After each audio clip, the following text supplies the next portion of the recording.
Ya, bismillahirrahmanirrahim. Assalamualaikum warahmatullahi wabarakatuh. Ya, saya di sini Hirmawan dari kelompok pertama dari kelas MBIA akan membahas mengenai jenis-jenis dan model pembiayaan pendidikan. Di sini kami ada beberapa rumusan masalah. Yang pertama yaitu mengenai apa tahu yang dimaksud dengan pembiayaan pendidikan. Yang kedua dengan apakah jenis-jenis dari pembiayaan pendidikan, dan yang ketiga yaitu model pembiayaan pendidikan.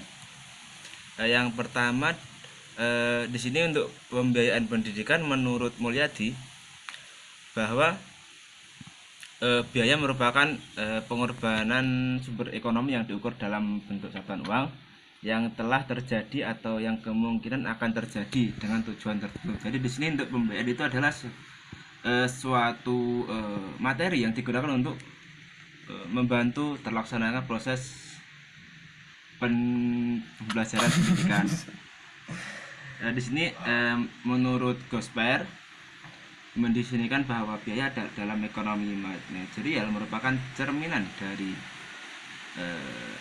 efisiensi sistem produksi, sehingga konsep biaya juga mengacu pada konsep produksi. Jadi di sini untuk biaya sangat berpengaruh terhadap suatu apa yang diproduksi oleh produsen untuk mencapai suatu tujuan yang ingin dicapai.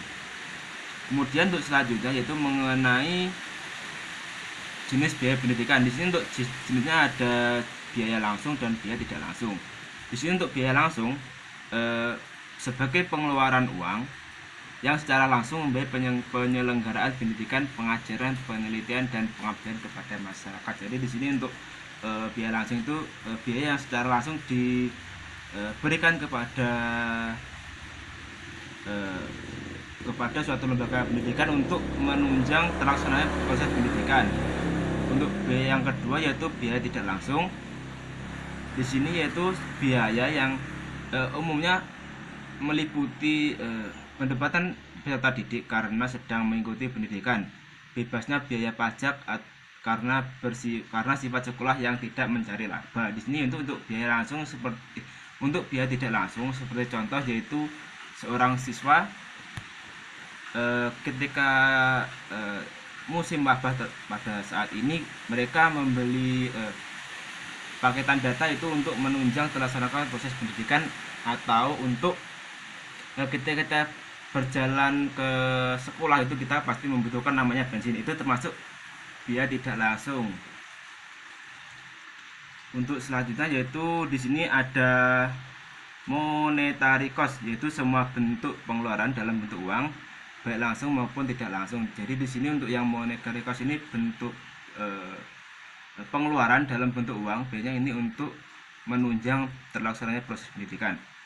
Yang keempat yaitu ada non monetary cost, yaitu semua bentuk pengeluaran yang tidak dalam bentuk uang. Di sini yang non monetary cost ini berupa tenaga seorang pendidik untuk membeli buku di perpustakaan, untuk membeli sarana prasarana dalam proses pendidikan, ini untuk menunjang terlaksananya proses pembelajaran.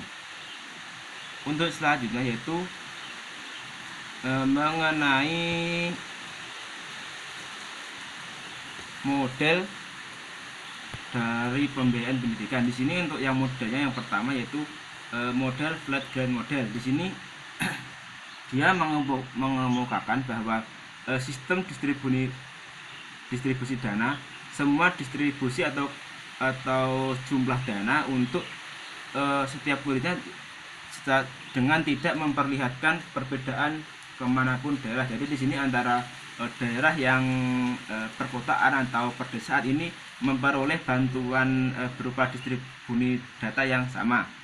Ini untuk flat grant model. Yang kedua yaitu foundation plan model. Di sini menggambarkan bahwa negara tanpa mempertimbangkan kekayaan dan pajak daerah untuk memberikan dana kepada daerah yang miskin lebih banyak. Jadi di sini untuk yang foundation flat grant model ini berbeda dengan model yang sebelumnya. Jadi di sini untuk daerah yang kekurangan atau daerah pedesaan itu memperoleh bantuan dana yang lebih daripada dana yang di perkotaan. Yang ketiga yaitu model guaranteed tax based plan. Di sini model ini dengan menentukan penafsiran penilaian bersiswa yang menjadi jaminan negara diperuntukkan bagi wilayah sekolah tersetempat. Jadi di sini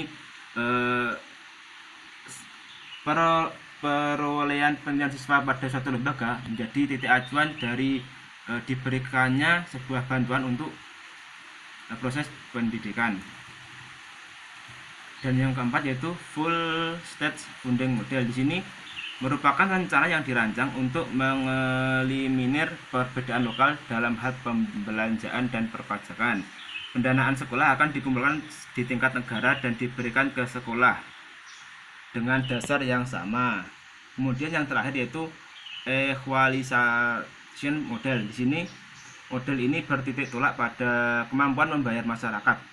Masyarakat yang miskin tentu perlu menerima bantuan dana yang lebih serius dibanding dengan masyarakat yang lebih tinggi. Jadi di sini untuk yang masyarakat kurang mampu itu akan memperoleh bantuan yang lebih daripada masyarakat yang mampu. Itu sedikit dari kami mengenai